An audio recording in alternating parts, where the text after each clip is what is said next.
Olá, amigos, olá, amigas. Estamos iniciando nossa Economia e Desenvolvimento desta semana e sempre traz, claro, que o programa está assunto importante, né, fundamental para a vida de cada um de nós, na vida pessoal, familiar, negócios e tal. E hoje nós vamos falar agora com o Dr. Gustavo Bernardi. Bernardi, obrigado pela tua presença uma vez mais, sobre um projeto de emenda constitucional que está por aí e que trata do imposto de transmissão e causa-mortes e doação.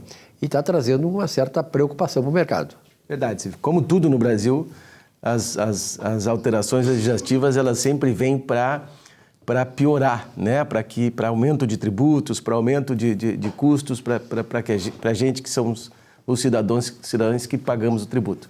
O ITCMD é um imposto que incide nas doações e incide nos inventários e testamentos, né? É um imposto que trata das transações por doação ou por morte. Aqui, hoje, nós temos uma trava condicional, Silvio, que é 8%. Então, quando a gente doa um bem, o Estado, que é quem recebe esse tributo, diferentemente do ITBI, que é um imposto municipal, o ITCMD é um imposto estadual. Então, há um limitador constitucional, né, que é 8%. Aqui no Estado do Rio Grande do Sul não chega a 8%, é 6% o teto, né? Ele é uma alíquota progressiva dependendo do valor do patrimônio. Então, o Congresso está tramitando uma emenda constitucional para levar esse tributo até 16%. Vai ter um acréscimo 100%. de 100% sobre a alíquota, né? O que isso desencadeou, Silvio?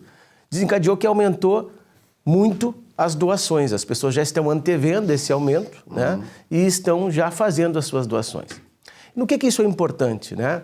Veja, se você imaginar que você chegou num determinado momento da sua vida em que você, tendo seus filhos, você já pode começar a organizar o seu patrimônio, as pessoas começam a doar o patrimônio para os filhos, antevendo uma sucessão, antevendo um inventário, né? E ficam com o usufruto desse bem, né? Hoje você pode doar um bem e você pode ficar com os direitos de posse desse bem através do instituto que a gente chama de usufruto. Só para a gente ter uma ideia, Silvio, no ano passado, todo o ano passado aqui no Estado do Rio Grande do Sul, nós tivemos uma média aí de 1.160 escrituras de doação. Este ano, nós estamos concluindo o mês de outubro aqui, já temos mais de 8.000 escrituras de doação. Então as pessoas estão realmente vendo que esse tributo vai aumentar e já estão antecipando as suas doações. No que isso é importante? Doar um bem, né, muitas vezes evita que você tenha que fazer processos de inventário, evita que você tenha discussões acerca do seu patrimônio, evita que você tenha que deixar um testamento que você não vai estar vivo para saber se ele vai ser executado ou não. A doação é um instituto muito utilizado, sempre foi muito utilizado, né? Os pais doam para os filhos, né? É um instituto que sempre teve muita utilização.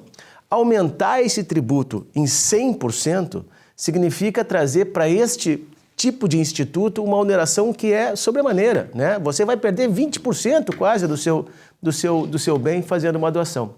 Então é importante que você entenda que você tem que utilizar o instituto de forma inteligente, né? É possível utilizar esse instituto antevendo uma eventual sucessão, é possível utilizar esse instituto de uma forma a reduzir a carga tributária nas transações patrimoniais, e ele é muito importante. Se você está pensando em fazer isso, antecipe-se antes que aumente esse tributo. Perfeito. Bernardo, um abraço e até a próxima. Até a próxima, Silvio. Olá, o homem, por sua ignorância, indisciplina e ganância, está fazendo a natureza gemer. Antes de refazer-se, de se reconstituir com o próprio Criador, de recompor-se na alma e no corpo, precisa restaurar a natureza que o cerca.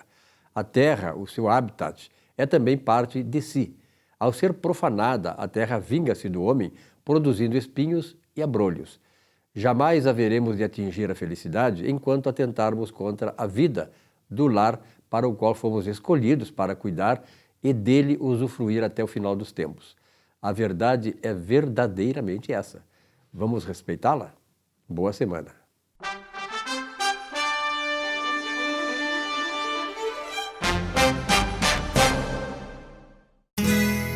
Ser gaúcho é preservar as tradições, É valorizar a educação e acreditar que um futuro melhor nasce nas páginas de um livro.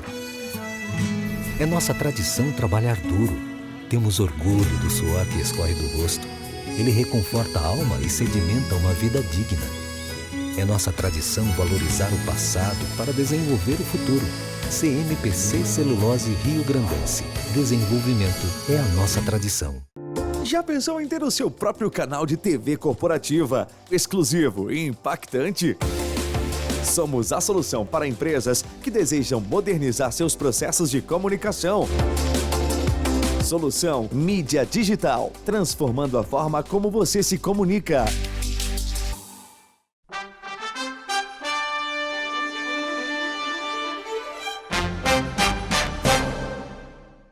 Olá, meus amigos e amigas. Hoje, no Saiba Mais sobre seus direitos, eu gostaria de tratar sobre direito previdenciário, mais precisamente sobre o tema de benefício de prestação continuada, o BPC-LOAS. O que vem a ser isso? Esse é um benefício assistencial, administrado e gerido pela Previdência Social e tem dois requisitos, duas hipóteses de concessão. Para o idoso, homem ou mulher que estiver com mais de 65 anos de idade, e para o deficiente, aquele que comprovadamente, através de documentos médicos, não tenha capacidade laborativa e precise do auxílio de uma pessoa ou do Estado. Este benefício ele é um benefício assistencial, embora administrado pela Previdência. Ele não necessita de contribuição. Você não precisa estar contribuindo para a Previdência Social ou alguma vez ter contribuído para a Previdência. Basta que você comprove que é idoso e está passando por essa vulnerabilidade social e econômica, ou então que é deficiente físico, também comprovando esta vulnerabilidade social e econômica. De posse disso, você pode encaminhar junto ao INSS este pedido que passará por duas análises. Uma análise econômica e social e a outra análise médica para atestar a deficiência.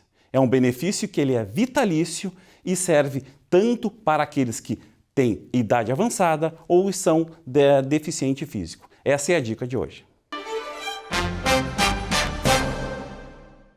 Bom, nós estamos aí no evento que é a Feira do Livro de Porto Alegre, uma feira já tradicional, não só aqui no Rio Grande do Sul, mas no Brasil. E com muito orgulho nós estamos aqui com uma das nossas, que é uma das nossas convidadas, parceiras aqui do programa, que é a Úrsula Petrilli Dutra Cristine. Que nome, hein? Hein, Úrsula? É verdade. E tu estará nessa Feira do Livro, lançando o livro Gratidão, Traga-nos Mais. Está aqui o livro, né? Tu vai lançar na Feira do Livro. Qual é o dia que está marcado? A sessão de autógrafos do livro será no dia 11 de novembro, às 17 horas, num sábado, no Pavilhão Central de Autógrafos. Privilégio, sábado é um... É verdade, um dia, né? é verdade, um dia especial. É um dia E especial. na quarta-feira anterior, no dia 8 de novembro, eu estarei dando uma palestra junto com o Clube Autores do Brasil, no memorial, no auditório do Memorial do Rio Grande do Sul. Que beleza, É. que beleza. Bom, claro, a gratidão nós sabemos, né? Quem tem um pouquinho mais de sensibilidade do ponto de vista cognitiva e tal, extrasensorial, espiritual, sabe que a gratidão é uma das maiores virtudes do ser humano, né? Exato. Quem não é grato acaba tendo ingratidão para si. Fala um pouquinho sobre a gratidão, o que tem no livro, o que as pessoas podem aprender a partir da gratidão. Isso. Então, o que eu trago no livro é a gratidão como uma prática de vida, como um estilo de vida, trazer a gratidão para o dia a dia, né? E é como tu falaste, tem a gratidão e a ingratidão. Então, quando a gente começa a praticar a gratidão, a gente cuida, né? A gente se observa para não praticar a ingratidão. E o que é o oposto da gratidão seria a reclamação, que é, na realidade, um hábito que muitas vezes nós temos a tendência de fazer, de reclamar da vida, das situações, julgar, trazer críticas, estamos sempre dando opiniões e criticando, né? E se lamentando das situações. Só que o que isso acontece? Isso vai baixando o nosso nível emocional. Vai te bloquear a boa energia, né? Bloqueia a boa energia, causa estresse, né? O hormônio cortisol, que é o hormônio do estresse, é liberado no nosso corpo cada vez que a gente se envolve demasiadamente com uma situação que está muito difícil, né? Então, o que eu trago nesse livro é da gente conseguir olhar para dentro, né? Fazer um mergulho interior, que eu falo também, e conseguir descobrir o que está nos incomodando, por que estamos reclamando e transmutar isso, transmutar com um novo olhar, com uma nova perspectiva de vida, para a gente conseguir alcançar os nossos sonhos, alcançar as nossas realizações. E aqui tu diz assim, ó, todas as emoções e energias que elevam a nossa frequência vibratória têm a capacidade de fazer verdadeiros milagres em nossas vidas. Então tu colocaste muito bem, a pessoa que reclama sempre tem um problema, ela nunca vê uma solução, ela vê uma questão e coloca um problema, ao invés de colocar a solução do problema. Exato, Tá? perfeito. Então essa pessoa normalmente é uma pessoa infeliz, né? Porque na verdade ela está bloqueando ela mesma, ela está se auto-bloqueando, né? Está se digamos assim, condenando. Né? Ela não percebe que ela tem que, embora as dificuldades que esteja passando, ela tem que manter uma frequência vibratória elevada, ou seja, pensar o bem, né? Que as coisas vão ser resolvidas e não criar mais problemas. Exato, é perfeito. Porque se ela ficar só olhando para o problema, ela vai criando mais problemas. Vai aumentando. Vai aumentando. É aquela questão da gente acordar com o pé esquerdo, acontece alguma coisa ruim, e uma sequência no dia de imprevistos, de situações ruins, que acabam tornando aquela pessoa com mais motivos para reclamar. Então, o que eu trago de reflexão no livro é exatamente isso, a gente se dá conta. A situação não é que vai dar sempre tudo certo, né? E não é que é para gostar do ruim. Mas o dar errado faz parte da solução, né? O dar errado faz parte da solução, perfeito. Detectar que a coisa está errada faz parte de você poder enfrentar e saber que alternativas tu tens, né? Quais os mecanismos e instrumentos que tu vai utilizar para vencer. Exatamente.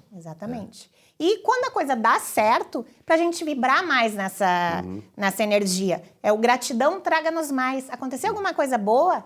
Gratidão traga-nos mais. Vibrar para mim, para ti, para todos nós, né? Vibrar pela vitória do outro também. E a pessoa, assim, que de certa maneira, assim, a gente que lê bastante e tem essa experiência de vida, que muitas vezes acham que o problema é só dela, só ela que tem problema. Exato. Quando, na verdade, todos nós temos problemas, né? Que acontece de maneira, digamos assim, bem diversificada, de maneira atemporal e muitas vezes instantaneamente para todo mundo. Quer dizer, a pessoa não pode pensar que só ela enfrenta problema. Exato, exatamente. E aí ela acaba afundando mais no seu problema. Sim, acaba afundando mais e nem consegue, aí ela afunda e nem consegue ver soluções, não consegue nem pensar em outras possibilidades, porque ela está presa naquilo. Úrsula, pela tua experiência, uma menina jovem, bonita, elegante, mas de qualquer maneira estudiosa, entende bem do assunto, hoje também o estresse que tu falaste agora há pouco também atinge não só pessoas adultas, enfim, mas também crianças, não é isso? Sim, com certeza. Que eu acredito que seja muito também é muita informação hoje em dia, né? Hoje em dia, com o celular ali na mão, a gente recebe muitas informações e vão gerando muita ansiedade e estresse nas crianças, gera muitas cobranças as crianças têm também hoje em dia, né? E muitas frustrações também, né? O problema isso aí gera frustração neles também, né? Sim, com certeza, com certeza. Perfeito. Então, recordando, na Feira do Livro, dia 11. Dia 11 de novembro, no sábado, às 17 horas, eu estarei autografando o livro Gratidão Traga-nos Mais. E quem quiser ter o privilégio de assistir uma palestra da Úrsula, quando é que vai ser e o local? Vai ser no auditório do Memorial do Rio Grande do Sul, às 14 horas, no dia 8 de novembro, é uma quarta-feira. Eu estarei palestrando junto com o Clube Autores do Brasil, que é um grupo de autores. Também, todos esses que vão estar palestrando, acho que são todos do Rio Grande do Sul, tem um de Santa Catarina. Perfeito. Então tá. Úrsula, alguma coisa mais que queiras acrescentar? Eu acho que seria isso, né? A importância da gente trazer a gratidão como prática de vida. E por ser um assunto tão importante, a Úrsula vai integrar a partir desse mês aí o nosso time de parceiros aqui, porque o objetivo desse programa, ele já está com 23 anos, sempre foi o de passar um conteúdo que seja aproveitável, que seja disponível e que ajude as pessoas. Né? Porque, na verdade, nós vivemos num mundo muito tumultuado, as pessoas não se entendem e tal, e sempre procuram ter um veículo desse, um conteúdo desse que possa trazer, de certa maneira, alguma coisa, um instrumento capaz de torná-los um pouco mais felizes. É verdade, é uma honra e me sinto muito grata com esse convite, né? De estar aqui participando. E até a próxima. Até a próxima. Gratidão. Um rápido intervalo, já voltamos com o nosso Economia e Desenvolvimento. Até já.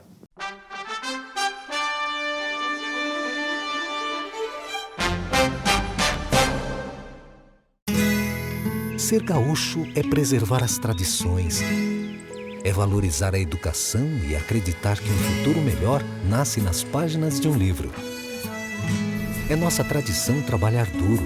Temos orgulho do suor que escorre do rosto. Ele reconforta a alma e sedimenta uma vida digna. É nossa tradição valorizar o passado para desenvolver o futuro. CMPC Celulose Rio Grandense. Desenvolvimento é a nossa tradição. Já pensou em ter o seu próprio canal de TV corporativa, exclusivo e impactante? Somos a solução para empresas que desejam modernizar seus processos de comunicação.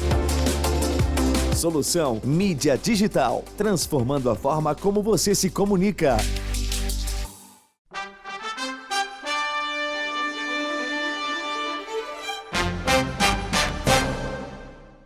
Muito bem, nós sabemos que a nossa Porto Alegre, eu vim de Uruguaiana lá em 1967, estou aqui, portanto, há muitos anos, décadas, e Porto Alegre sempre foi um sonho que a gente tinha de tornar Porto Alegre uma cidade turística. O pessoal que vem de fora, por exemplo, Santa Catarina, Paraná, Bahia, os nordestinos que adoram o Rio Grande do Sul, chegam no aeroporto, vão direto para Gramado, Canela, Serra Gaúcha e nem vêm a Porto Alegre. Mas isso está mudando. Olha, está mudando muito rapidamente.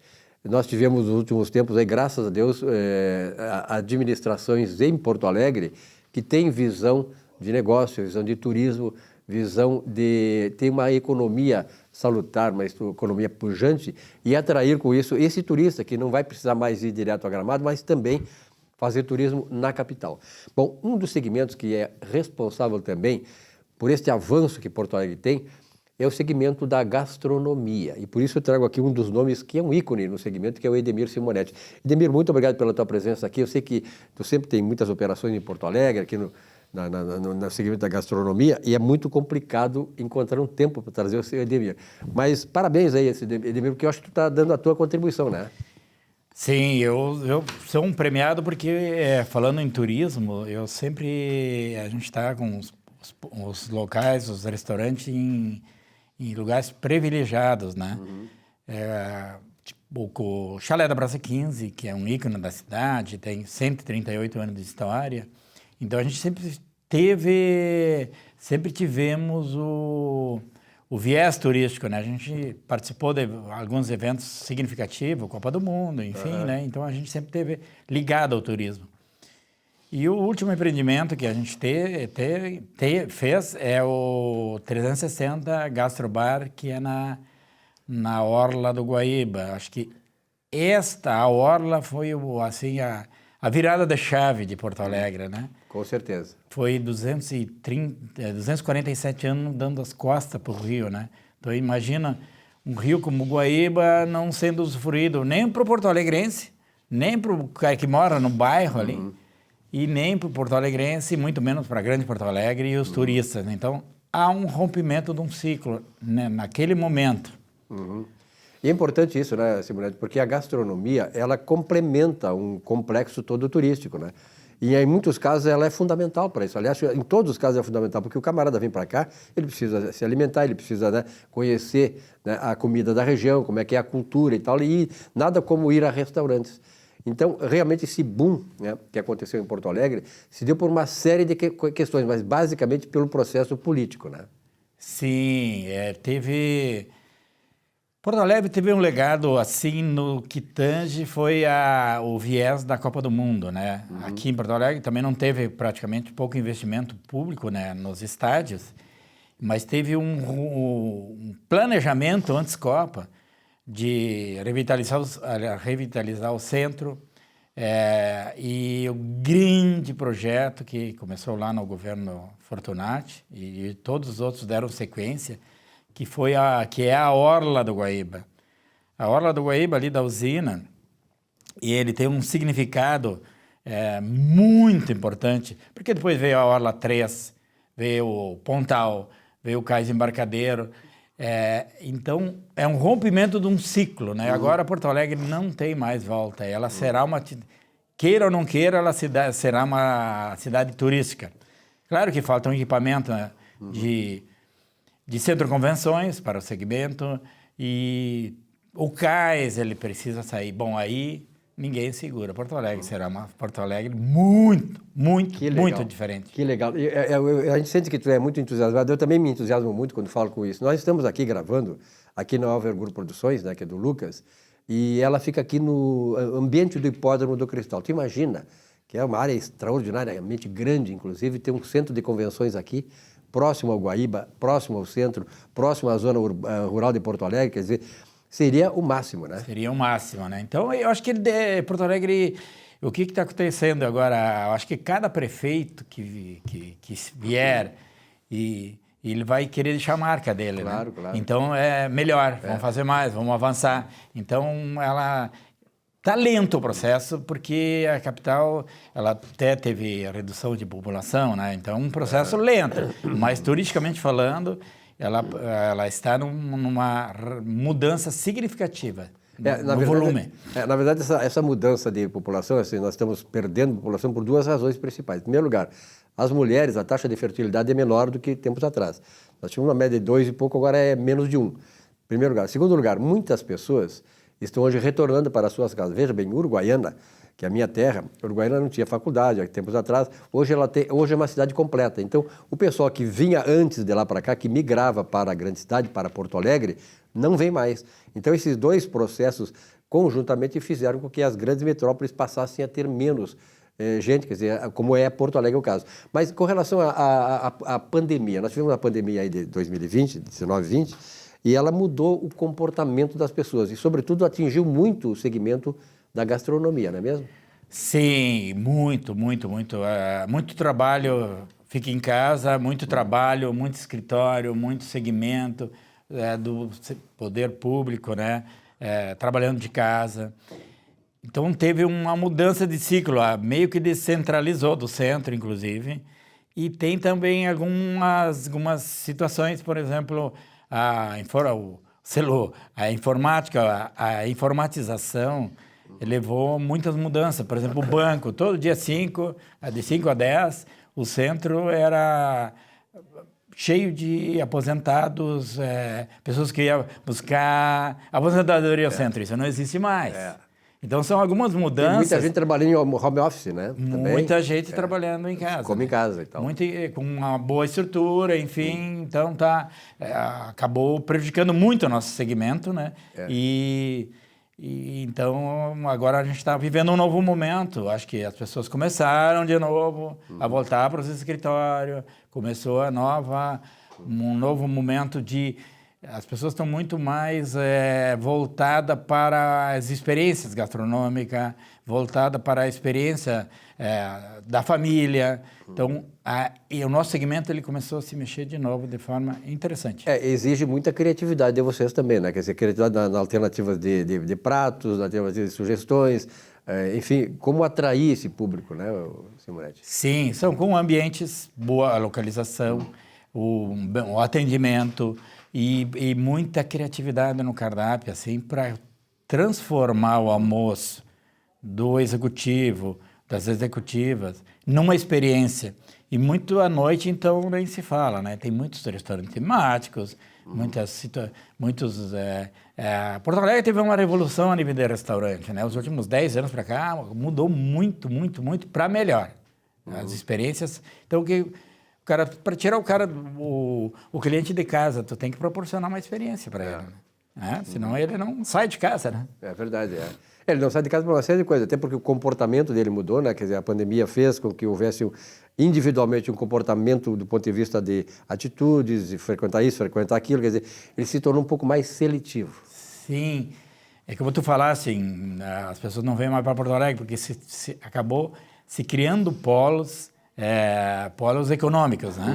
E aqui em Porto Alegre também, os próprios imóveis, os próprios condomínios que estão surgindo, eles estão proporcionando uma infraestrutura muito diferente. Inclusive com restaurantes, né? Restaurantes, espaços gourmet. Então, mudou bastante. Muito o segmento. E tem quantas operações em Porto Alegre? Hoje nós temos, a gente participa diretamente com 2 e depois eu presto assessoria para meus irmãos e mais três 3 operações. Tu é natural de que cidade aqui? Nova Brécia. Tinha que ser, né? Nova Brécia, né? São. Nova Brécia, nós tínhamos aquele restaurante Nova Brécia lá também do Oscar, né? Do Oscar. Grande Oscar. Nova Brécia tem uma história muito bonita ligada a churrascarias no Brasil e no mundo, né? É verdade, Então é uma história bem interessante que começou há 60 anos atrás, né? Tu sabe, eu vou te contar uma coisa assim que é a seguinte, eu trabalhei aqui em Porto Alegre, no Rio Grande do Sul, com um secretário de turismo, talvez tu deva ter conhecido, chamado Mário Bernardino Ramos. Mário Ramos era um cara de Caxias, né? Ele era um escriturário lá em Caxias e tal, depois teve, enfim, nessa área de cartórios, e ele foi secretário de turismo do governador Simval Guazelli. Eu trabalhava no governo Guazelli e o Mário Ramos, olha só, é uma coisa interessante, ele disse assim, Silvio, vamos fazer uma viagem para o Nordeste e nós vamos levar, eu era assessor de imprensa dele, nós vamos levar o pessoal que faz lá de Gramado, da Serra Gaúcha, Café Colonial. Nós vamos popularizar o Café Colonial Brasil afora. Viajamos pelo Brasil 74, 75 e 76. Ele que popularizou o Café Colonial da Serra. E a Nova Brécia também. Eu me lembro que o governo do estado muitas vezes levava churrasco de na Nova Brécia, lá do Rio Grande do Sul e tal, porque foram, né? Nova Brécia foi um ícone, foi um exemplo, né? Assim, uma coisa bem emblemática do churrasco gaúcho. Sim, ele foi espalhado pelo Brasil e pelo mundo, né? É verdade. Então tem histórias bacanas, né? Que na verdade o churrasco ele se espraiou pelo Brasil, porque tinha até um caminhoneiro, né, a história do churrasco, o caminhoneiro que ele viajava ao Brasil, onde ele parava, todo mundo comprava carne e para ele fazer o churrasco, porque ele fazia o churrasco de vala no interior, e um belo dia ele alugou um galpão em Pinhais, no Paraná, e começou a fazer churrasco lá, né? E aí todos os caminhoneiros pararam e a cidade começou a frequentar. E aí até ele começou, ele cobrava por unidade, né? Uma costela, uma picanha, uma ripa, um galeto, tudo era unitário. E começou sábado e domingo ter muito fluxo. Não dava conta. Não dava conta. E era tudo unitário. O que ele fez? Aí ele falou uma palavrão em italiano e disse, eu vou cobrar por cabeça. Aí nasceu o rodízio no mundo. É mesmo, que legal, né? Nasceu o rodízio do mundo. E aí começou um processo de imigração, né? Da família Ongarato começou a trazer os primos, irmãos e foram... Imagina tu trabalhar na lavoura ou trabalhar numa churrascaria, onde tu tem alimentação, tu ganha um bom salário, a gorjeta, aí tu ganha moradia, pô, vira uma festa. Aí começaram a se unir os garçons e abrir outros negócios. E aí surgiu, aí todo mundo buscando primo, parente, e aí foram abrindo, aí abriu-se para o mundo inteiro, para o Brasil inteiro, churrascarias. Quando a gente vai fora daqui do Rio Grande do Sul, o pessoal chega lá e sabe que tu é gaúcho, e te identifica, e logo fala em churrasco. Mas o gaúcho não é só de churrasco hoje, né? Não. Porto Alegre tem estão as farrijas aí que estão fortes, tem grandes bistrôs, tem restaurantes de todas as etnias. Temáticos, né? Temáticos, muitos restaurantes temáticos, né? Vários restaurantes temáticos, né? Então, a alimentação em Porto Alegre, ela tem todas as etnias, praticamente, sei lá. Ampliou muito, né, o segmento, né? Muito, e proporcionou digamos assim, a efervescência no segmento. Quer dizer, existe muitos restaurantes, em qualquer bairro que a gente vai tem um restaurante interessante, né? Sim, eu acho que também os bairros fortaleceram muito por causa muito, à noite fortaleceu por causa até da lei seca, né? Então o cara já fica perto de casa, né? Vai a pé. Né? Mas são tendências, são hábitos que se mudam, né? Bom, e como é que está o chalé da Praça 15? Bom, o chalé tá bem, tá lá com a Oktoberfest, né? Todos os sábados de outubro, e com um buffet bem alemão e tal, com bandas. Mas ele está completando 138 anos de história. Quando é que ele completa? Dia 22 de novembro? De novembro. Opa, que legal. E então o chalezinho está sobrevivendo a todas as intempéries do centro, né? O centro ele tem decaído muito no aspecto de frequência, no sentido de volume de pessoas, né? Diminuir a circulação. Há uma revitalização do centro que eu acho que vai reverter um pouco, né? Sim. Tá um processo interessantíssimo, né? Tem as 4, 5 quadras ali, da Borges até a Doutor Flores, está tudo em obra, né? Tá tudo em obra. Mas vai ficar muito legal. Um investimento significativo. Então, há um esforço do atual governo significativo no sentido de incentivar reformas, incentivar moradias, incentivar construção. Claro que o processo é lento, mas o governo, a prefeitura, ela está partindo na frente aqui. Os empresários vão investir depois, né? Com certeza. Né? Então, é a questão da oportunidade de negócios que os negócios acontecem. E tudo colabora, né? Porque a Orla do Guaíba fica ali próxima também, ela é uma parte importante no centro da cidade, então tudo colabora porque há uma sinergia total de todos os segmentos ali no centro da cidade, né? Sim, tem essa reforma das principais quadras do centro, neste momento está acontecendo, e tem projetos futuros a longo prazo interessantíssimos que eles estão estudando por demais o centro, desde da Orla até o quadro distrito. Então, a Porto Alegre ao menos tem belos projetos futuros. Muito bem, olha, cada vez a gente ama mais Porto Alegre, tomara que o porto-alegrense continue tendo essa visão estratégica, essa mente aberta, né, para colocar no Paço Municipal, temos eleições o ano que vem, aquelas pessoas que estejam identificadas com o desenvolvimento econômico, desenvolvimento social, a abertura do mercado para atrair turistas e fortalecer e desenvolver cada vez mais a nossa capital. Simonete, olha, é um prazer muito grande, eu espero que tu venha mais vezes, já te convidei, porque esse segmento da gastronomia faz parte, né, da nossa vida, faz parte da parte turística de Porto Alegre, é que dá alma, dá vida para a cidade. A gente teve um exemplo tão simples quando tu fala em turismo, é a abertura do mercado ao domingo. Como é que tu vai falar em turismo e não abrir o mercado ao domingo? Em qualquer lugar do mundo, o mercado aberto no domingo. E tem sido um sucesso. Eu sei, eu tenho frequentado lá. Então, às vezes são coisas pequenas até, né? Mas que tem uma importância significativa para o viés turístico.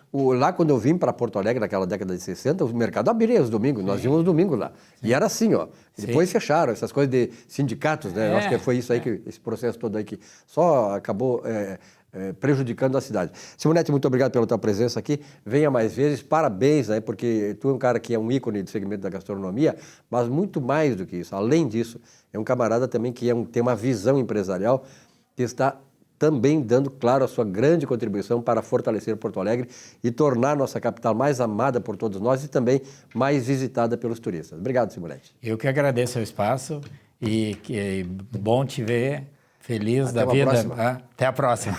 Valeu.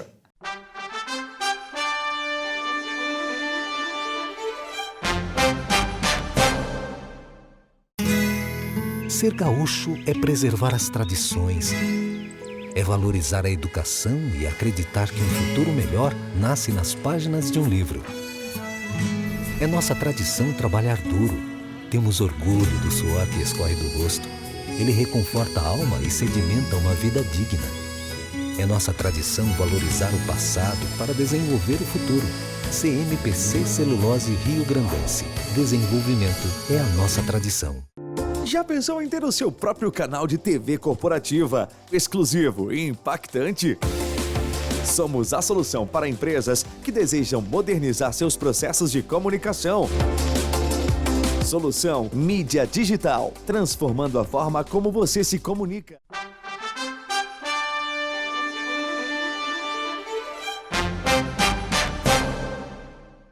Muito bem, o nosso Economia e Desenvolvimento, já há 23 anos no ar, sempre traz conteúdos e conteúdos empresariais, né? Todos aqueles conteúdos que interessam não apenas para as famílias, interessam para as pessoas, de modo geral, individualmente, mas também para aqueles que estão no ambiente empresarial ou que pretendem, né, estar nesse segmento empresarial, que é importante e fundamental.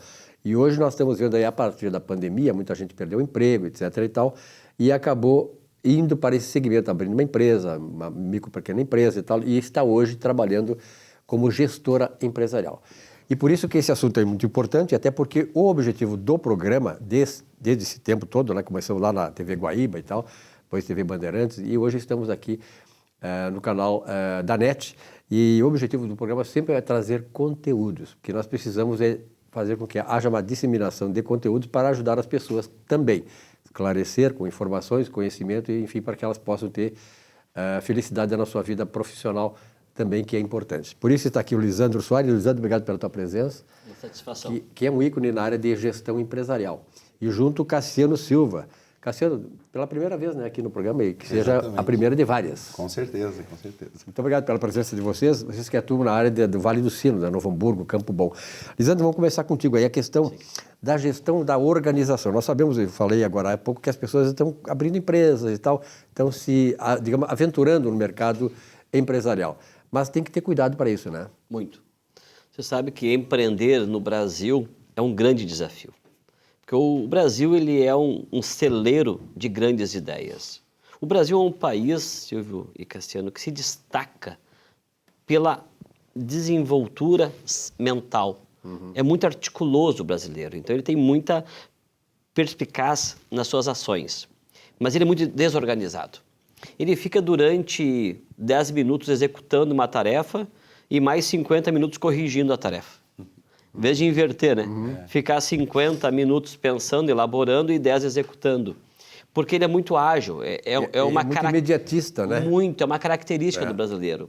Então, os empreendedores do Brasil, brasileiros, eles não têm no seu core business a organização como meta. Depois ele vê o que acontece. Depois ele articula, depois ele resolve. E nesse cenário existe um prejuízo muito grande para a sociedade, que as empresas elas começam a ficar em desuso. E uma empresa em desuso, ela começa a quebrar. E cada empresa que quebra é um prejuízo muito grande para a sociedade, não apenas para o empresário. Porque todos aqueles funcionários, fornecedores e prestadores de serviço, eles deixam de usufruir aquele benefício empresarial que é a formação de recursos. Porque, Silvio, o recurso e a riqueza, ela vem sempre de uma PJ. A pessoa física é muito limitada no seu ganho. Então, ele tem uma pessoa jurídica para dar para ele suporte financeiro. E quando uma empresa não tem organização, ela quebra. Até as crises, elas precisam ser mensuradas e estar no seu planejamento. E nós já falamos no programa anterior. Um dos problemas hoje que nós estamos enfrentando é o clima. Hoje as empresas estão sofrendo muito com a opressão climática. Empresas de vestuário, por exemplo. É difícil um lojista fazer hoje os pedidos da sua próxima temporada de forma coerente com o consumo, porque ele não sabe qual vai ser o consumo. Nós estamos agora no Rio Grande do Sul, mesmo que é um estado frio, mais do que os outros estados do Rio Grande do Sul, por estar numa região muito próximo à Argentina, ao Uruguai, ali nós temos uma tendência muito forte de temperaturas baixas. Mas nós estamos em outubro e ainda puxamos uma coberta para dormir, que está frio, né, em alguns dias. Tu imagina um lojista que já está com o seu estoque completo de roupa para o verão, já devia estar faturando já pagou o fornecedor, já tem todo um desenvolvimento financeiro. Então, hoje, o movimento climático é um dos problemas grandes nas empresas. Aí eu pergunto, alguma empresa se organizou para isso? Verdade, já estão pensando? É um exemplo, né? É um entre vários, né, que nós temos aí, né? A área, agora estamos ingressando com a reforma tributária para o próximo ano. Vai ser um problema grande que nós vamos enfrentar no Brasil no próximo ano. Então, uma empresa tem que ter uma organização. Então, quando fala em gestão organizacional, entramos na parte financeira, socioeconômica e uma parte interessantíssima que é, hoje o Cassiano ele é expert no assunto, chamamos de inteligência emocional. Hoje as empresas estão, como a pessoa física está hoje, com seus pensamentos, seus anseios muito desconectados com uma realidade e sim uma ansiedade pelo futuro, a pessoa jurídica está no mesmo cenário. Hoje, se a pessoa jurídica pudesse falar, ela ia dizer assim, ó, o que vai acontecer amanhã? Eu não sei. O emocional da PJ está também abatida porque as pessoas estão nesse mesmo compasso. Perfeito. E aí o Cassiano, que é um especialista na área, vai nos ajudar um pouco. Claro, nos ajuda. Aliás, essa questão da gestão organizacional, ela transcende a questão limitada da empresa. Ela é multifuncional, né? E me lembro que a economia comportamental, eu palestro sobre economia comportamental, Dan Ariely tem um livro chamado, eu não me lembro bem como é que é, mas nós somos irracionais, as nossas ações são irracionais diante do que acontece, né? A inteligência emocional, irreversivelmente irracionais, é o nome do livro do Dan Ariely. Ele é um dos caras que foi um dos mentores da chamada economia comportamental. E ele toca muito nessa questão, Cassiano, eu queria que tu evoluísse sobre isto, que é da adoção e utilização da inteligência emocional dentro das organizações. Claro que nós estamos agora falando dentro das organizações, né, Lisandro? Sim. Mas ela implica na nossa vida pessoal, né, no nosso desempenho, na nossa atitude, no nosso comportamento enquanto pessoas. Exatamente, porque se nós olharmos para a questão, tem um fator muito importante que está ligado ao autocontrole ou o domínio próprio. Porque se eu não dominar, eu fui criado para dominar. Se eu não domino, eu vou ser dominado. Sêneca já dizia, né? Se tu não te autodenomina, exatamente. não vai ser então, se eu fui criado com o propósito de dominar e eu não domino, eu vou ser dominado. Né? A gente atua em todas essas áreas trazendo um objetivo e um propósito muito direcionado. Na linha empreendedora, como o Lisandro mesmo mencionou, o que acontece? Nós temos 3 princípios: dominar, frutificar e multiplicar. Se eu domino e não sou dominado, eu vou ter um desenvolvimento incrível. Aí o que acontece? Eu estou dominando, o segundo passo é ter frutos desse domínio. E o terceiro passo é multiplicar. Na área empreendedora, se o empresário ele não domina o que ele tem, como que ele vai frutificar? Ele não vai frutificar. Mas se ele domina, ele vai dominar, ele vai frutificar e automaticamente pode vir as filiais, pode vir, né, as novas unidades. Ampliação, né? É uma ampliação. Mas se a pessoa não tem essa capacidade, logo ela vai ter problema. E a gente atua justamente nessa questão para que a pessoa venha se encontrar, desenvolver essa resgatar, seria o termo mais correto, essa questão dessa identidade, porque nós somos criados para dominar. Cassiano, me diz uma coisa, nós tivemos aí a pandemia a partir de 19 e 20, né? E a gente conversa, passa aqui empresários, passa pensadores e tal, e nós sabemos que a pandemia trouxe uma série de implicações do ponto de vista da nossa inteligência emocional, que mexe com isso, né?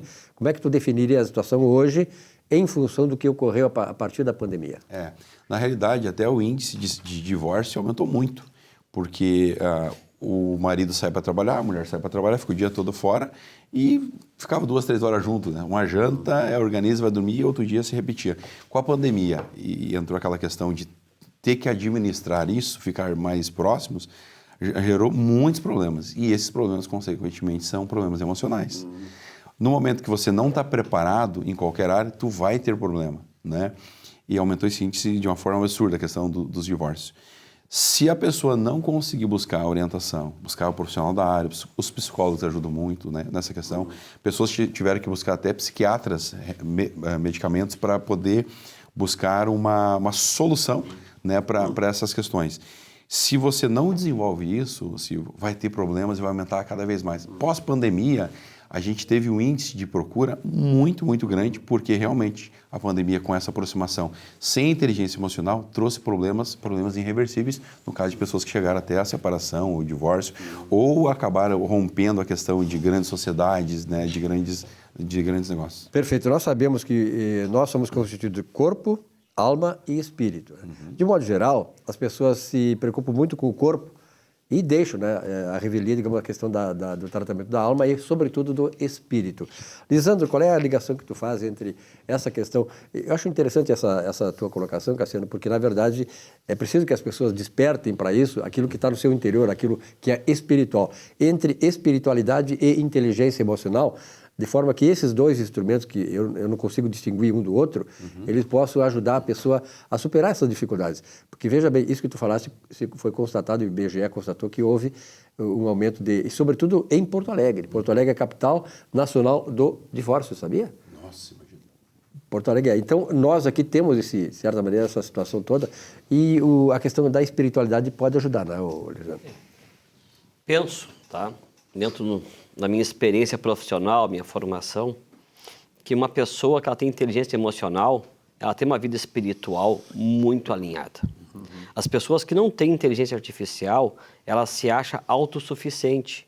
Porque a espiritualidade, Silvio, entendo que é uma submissão espiritual para o Criador. Quando a pessoa se acha autossuficiente, vem a vaidade, vem a arrogância, ela se acha superior a todos, inclusive que não precisa de criador.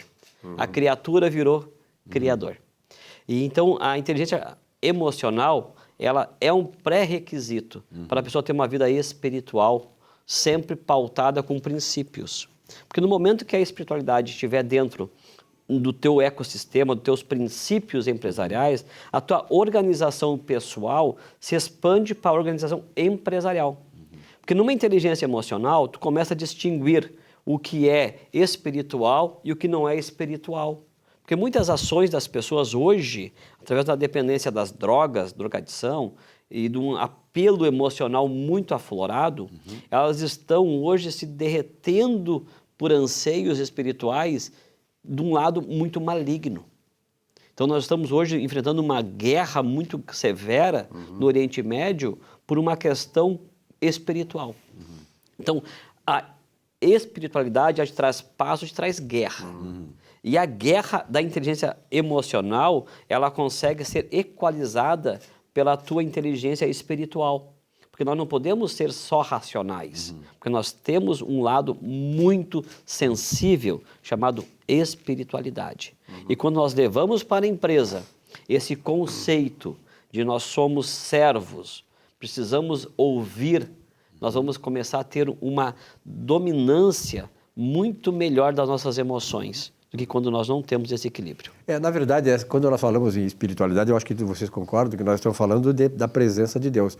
Nós hoje vivemos uma situação em que o vazio espiritual das pessoas, ou seja, a ausência do Criador, de Deus, desta espiritualidade, essa conexão com Deus, é que está trazendo problemas pessoais para o mundo todo, né? Porque, veja bem, essa questão das guerras aí é uma desinteligência emocional que começa lá no mundo espiritual. A guerra antes é espiritual. Depois ela se materializa aqui. Como é que tu vês, digamos assim, eu de certa maneira acho, e essa é a minha opinião, e prefiro para vocês agora complementar isso, que muitas religiões estão nos afastando de Deus. Ou seja, essa busca por Deus e não uma espiritualidade que não tem essa conexão direta com o Criador. Na realidade, acaba sendo gerado muitas ideologias que, ao invés de aproximar, acaba afastando. E na realidade, se a gente ir para o livro milenar, né, a inteligência milenar, ela mostra de uma forma muito simples, onde 2 ou 3 estiverem reunidos, você tem a possibilidade, sim, de ter acesso ao Criador, a esse Deus, essa espiritualidade. Porque uma pessoa ela vai ser incompleta se não existir espiritualidade. Os maiores escritores, Sócrates disse, né, fala de uma forma implícita, dizendo que o vazio existencial. Se alguém alcançar, fazer o ápice do ápice, o topo do topo do topo, chegando lá, descobriu que não foi suficiente, porque existe um vazio. E esse vazio só pode ser preenchido, né, através do Criador, a importância do Criador. Mas não pode ser de uma forma artificial. Vai trabalhar as emoções, porque é importante. Uma pessoa, por exemplo, que está ferindo, as guerras, né? Uma pessoa que está ferindo, que está matando, que está fazendo, com certeza é uma pessoa ferida, que não tem as suas emoções equilibradas, não tem as suas emoções dominadas, e se não domina, vai ser dominado. Automaticamente vai se proliferar o mal, as coisas negativas, as coisas contrárias. No momento que tu entende isso, consegue olhar as suas emoções, linkado, como o Lisandro falou, a espiritualidade tem essa sintonia, tudo muda. Né? Eu vi uma ocasião, alguém me disse assim, mas não dá para confiar nas pessoas, as pessoas elas traem, as pessoas elas enganam. Eu concordo, as pessoas elas traem, elas enganam, é das pessoas que vêm as decepções, sim, mas é também das pessoas que vêm as curas, que vêm as restaurações, né, que vêm a credibilidade. Então, se pessoas te feriram, pode ter certeza que vai ser pessoas que vão te curar. Então, o meu conselho é nunca desista das pessoas.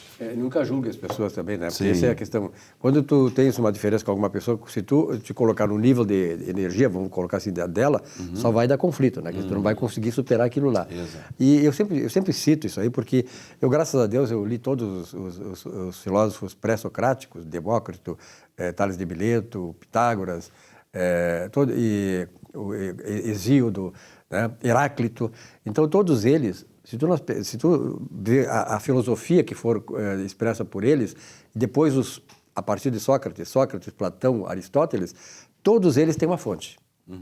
E eu não tenho nenhum problema em citar essa fonte, né? Qual é essa fonte? A Bíblia Sagrada. É a Bíblia Sagrada. Sabe, Silvio, que eu sempre digo para os meus clientes, porque nós, como gestores empresariais, quando reestruturamos uma sociedade, uma empresa, uma organização empresarial, eu digo para eles, nós temos duas ciências aqui. Uma, a ciência financeira, a ciência que faz parte da ciência contábil, da ciência jurídica, é uma ciência, né? É uma ciência técnica. E temos a ciência emocional. Essa ciência emocional, ela se divide um pouco entre a parte psicológica das suas ações e a parte espiritual das suas ações também. E essas ações, elas se conectam, onde ela começa a preencher um vazio.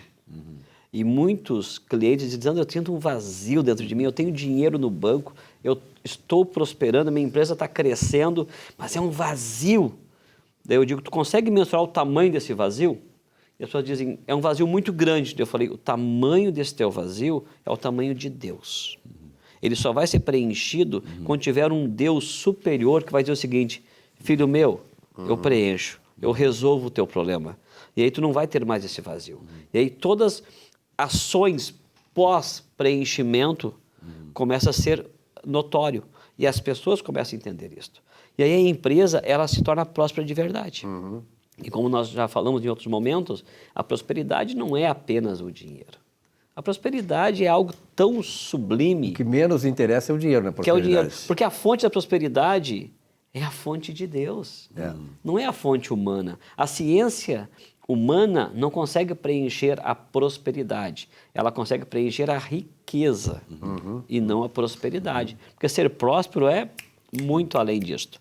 E aí, Silvio, Cassiano, entendo eu que para ter uma organização empresarial com sucesso, precisamos tratar esses temas da inteligência espiritual, inteligência emocional, inteligência técnica, que daí os mentores da área técnica é um bom contador, um bom advogado, um bom financeiro, um bom gerente de operação, um bom gestor. Mas para a pessoa conseguir ter dentro do seu arcabouço empresarial os bons, ele tem que ser melhor.